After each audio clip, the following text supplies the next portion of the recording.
What's up, guys? I'm a little under the weather right now, so you gotta bear with me. But this is my first impressions of Shadow of War. This is the sequel to Shadow of Mordor.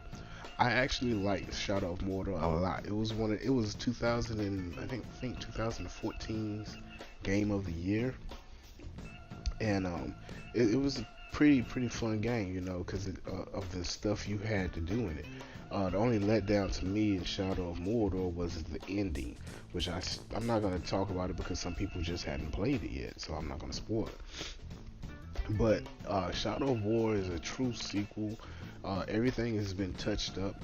Um, Besides the resolution on the PlayStation 4 Pro, I honestly think the Monolith is going to won't send out a true Pro patch until after the Xbox One X is released, and that makes sense because Microsoft has their marketing rights to this game. So why would they, kind of like backstab Microsoft on that a little bit? That's how I look at it. If I'm wrong, then I'll just be wrong. You know what I'm saying? Because I'm not always right, and I'm not always wrong. But what I can say about this game is it is truly a fun game.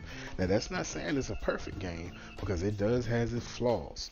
It is kind of glitchy because I've noticed two glitches already that when I go to swing sometimes when I go to swing my sword sometimes it looks like he's trying to stutter. Maybe it's me trying to do too many commands at one time, but it's like he's stuttering a little bit, and then I go to hit him, and it's kind of awkward looking.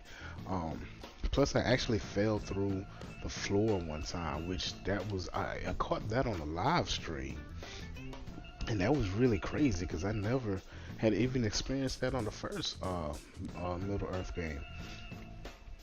But what I do like about this game is it gives you a lot to do. Now, some people like to go ahead, play these games, run through them, and try to beat them.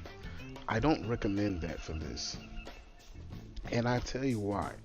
Um, One is because you need to really level up on this game, because if you don't, you'll find yourself in an awkward position to where you probably will lose a lot. Um, Now, with that being said, you can level up fast by buying loot crates, well, which everybody hates microtransactions, but from the looks of the trophy list and how many people have done certain tasks really fast, like certain, you know what I'm saying, it's a certain amount of percentage of trophies that should be um ultra rare, but they're not. And I think people are buying these loot crates with their, real money. Now, I can't tell anybody what to do with their money, that's on them. But I do know that a lot of people complain about microtransactions in games and stuff. But then you gotta look at, for every person that complains, I say it's about three people that's not complaining because they like microtransactions.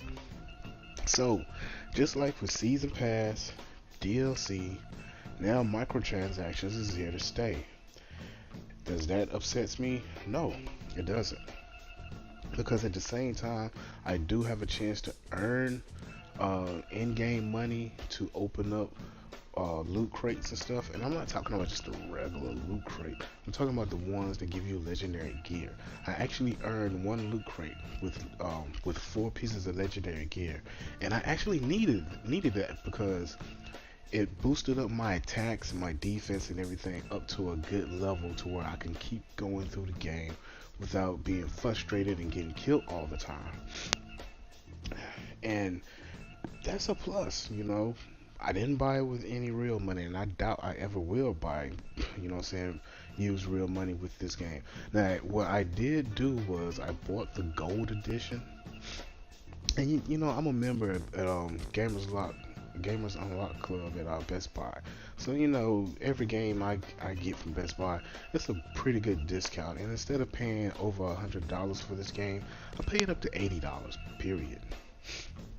I got a good deal on this for the gold edition, and I ended up getting a loot crate with the gold edition plus the season pass and everything. So I'll be playing this for a while anyway because there's so much to do in this game. You can't really complain about anything. You can complain, but it's just nitpicking because at the end of the day, you have so much to do. I haven't. I've been playing this all day, and I've only completed a few of the quests for as far as like the main story of the game. A lot of stuff I've been doing, I just been sidetracked, trying to take over fortresses, killing overlords, war chiefs, bodyguards, all of that.